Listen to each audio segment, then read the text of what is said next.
అందరికీ రాజధాని కావాలి. గొడ్డలి పార్టీకి మాత్రం రాజధాని అవసరం లేదు.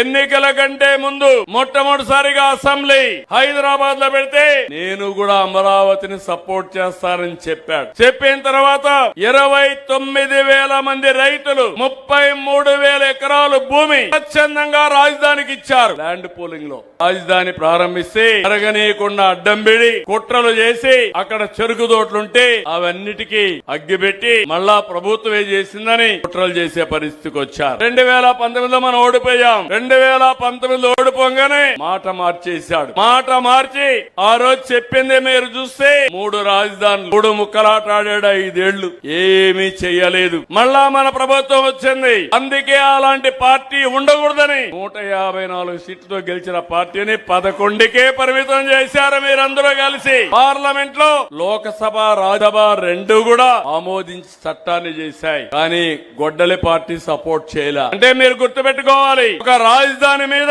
ఇంత విషయాన్ని కక్కడం చాలా దుర్మార్గమైన కార్యక్రమం. అది అయింది. మళ్ళీ ఇటీవల కాలంలో 3 రాజధానులు పోయినాయి. 3 ముక్కలాట అయిపోయింది. ఇప్పుడు మ్యావిగన్ అన్నాడు. నాకే అర్థం కాల మ్యావిగన్ అంటే ఏంటో. మీకు అర్థమైందా తమ్ముళ్ళు, ఆడబిడ్డలు అడుగుతున్నా. నిన్న